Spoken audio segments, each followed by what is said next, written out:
I've seen a lot of change, been through a lot of pain. Some things are not the same as they were a year ago. Hey guys, welcome back to our channel, Building Resilience. I'm Dee. And I'm Jamie. And today we are going to talk about something that recently happened to me at a job site. Tell us. So every week we talk about safety. We have a safety talk before we get to work. And this week really caught me by surprise because something I've never experienced before happened. And that was our safety talk was about mental health. And I was so excited that happened. And I just needed to know, Jamie, have you ever had that in your entire career?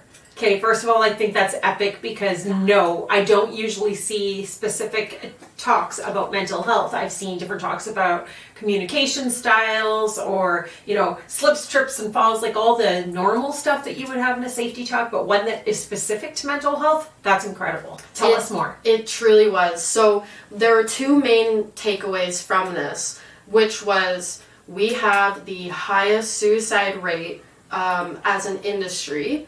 That's higher than military, higher than first responders, which I think is absolutely mind-boggling.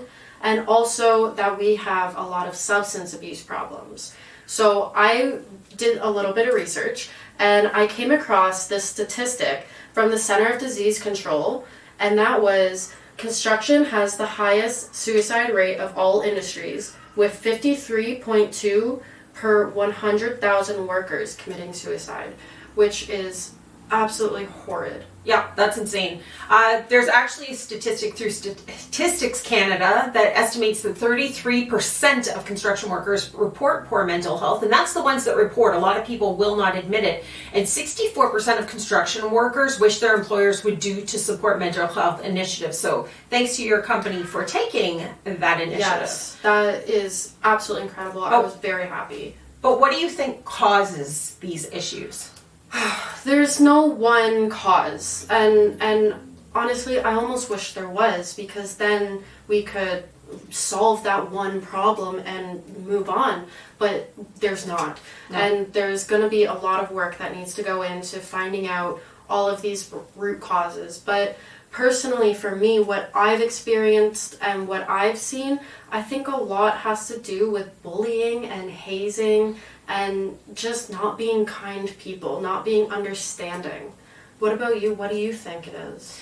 Yes, I feel like even though we are taking big steps forward to improve our industry and bring equity, inclusion, diversity, I think it's very important that we're doing those moves, but I think that we still have this really old school mentality. It's still, that macho behavior of construction workers being men that don't open up, that don't talk. They like to be the tough guy, and you always hear "suck it up, buttercup," and that is prevalent in the industry. And because of that, we aren't able to express our emotional and mental health in the workplace. And if you do, a lot of times you're considered weak. So yes. How do we even change that behavior? Definitely the saying tough as nails comes to mind. Like, we're all tough, rugged men. Men don't cry. Yeah. But that needs to change. We need to continue to work on getting rid of that stereotype, getting rid of that stigma around that thought process, because it's not helping. It's not helping our industry. It's not helping us as a society, and we need to move forward. So, do you have any suggestions? I feel that there's a lack of empathy, communication, and understanding a lot of times in the workplace. And empathy, obviously, is putting yourself in somebody else's shoes and understanding how they feel around the behaviors that you portray to them or the people around you. Empathy is an important thing, and understanding that everybody is coming to work with different issues and everybody has different circumstances in their life, in the workplace, different personalities and personality styles. There's so much that's being brought into one workplace, and we often work on contract work where we're in and out of many different job sites all the time. We're constantly working ourselves out of the job, so constantly having to work with different people and adapt our work schedule and our emotions and needs to those different and various job sites can be really, really difficult, especially when you don't know what you're encountering. So I think that communication and empathy would go a long way to bringing in more respect and integrity in the workplace. 100%. And as an apprentice, I can speak on kind of the the way that we're treated. We're treated, we can be treated very well, which I've experienced. I've experienced some wonderful journeymen, but I've also seen and heard of some other experiences that are just tragic, to be honest, and that is we're not being taught anything, and we're not being prepared, and we're not being put into situations where we can learn and better our craft. We are going and fetching things, and I understand that is our job. Our job is to help the journeyman. However, if you do, in my case, I have a 5-year apprenticeship. If I do that for 5 years and I go and write my CFQ, how am I supposed to go into a situation when all I know is how to get something? Or the other thing is we get called names, we get called, well, I got this, so you can suck it up. You know, we really do tend to get hazed quite a bit, the butt of the joke, for sure. And I think that doesn't necessarily promote a positive workplace. And I think that we could really grow as a society if we're able to treat each other as equals, even if our job titles are different. Yes, and I think that comes down to not just our rank in the system as being an apprentice versus being a 20-year journeyman.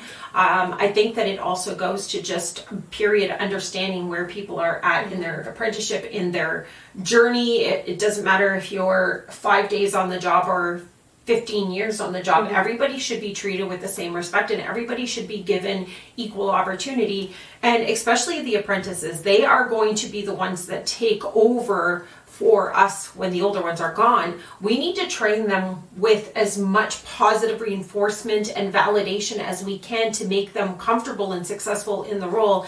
And that's the way the world is going now. Everybody wants to be in a career that makes them feel validated and secure and safe. And if they feel all those things, yes, happiness is very important. If they feel all those things, they will feel happy, and it'll change that workplace morale, because people at this point just don't want to get into the construction industry anymore because there's so much bad stigma around it. And we really have to work on that stigma, and it's going to take a lot. But we need people to stand up and take those opportunities to defend against the people that are being bullied or harassed or hazed. We need people to actually be our voice inside the industry, and that doesn't always happen. You could be sitting in a trailer full of people being picked on, and nobody's going to stand up for you because everybody laughs and makes you the butt of the joke, when really if somebody would just stand up and say something for you, I think a lot of these mental health crises would start to dissolve and people would be happier in the workplace. 100%. And to go along with that, it is important that you stand up for yourself, but at the same time, it is important that your peers stand up for each other, because like you were saying, you could be the butt of the joke in this, say you're in the lunchroom and everyone's laughing at you, and you say, hey, stop that. That may make them laugh more. Or maybe now you feel like you have no voice, and having somebody who has rank, who has seniority, who has the respect of the room to say, hey, that's enough, that goes a long way. Yeah.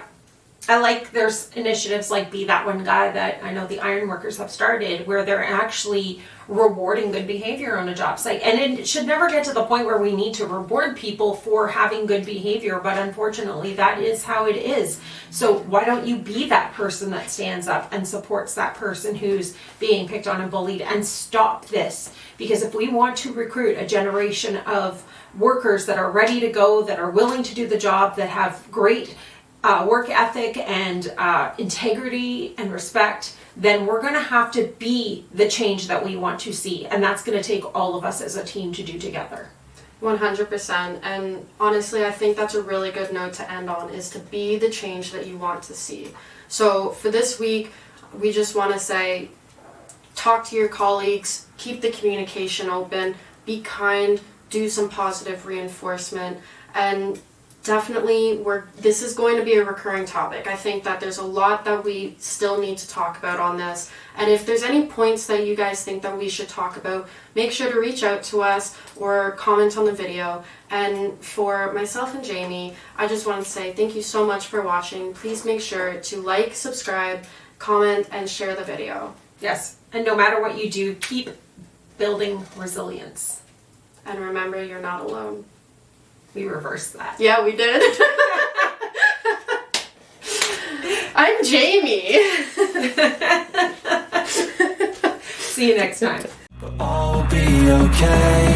I move on each and every day. The past is where it stays. Way back a year ago.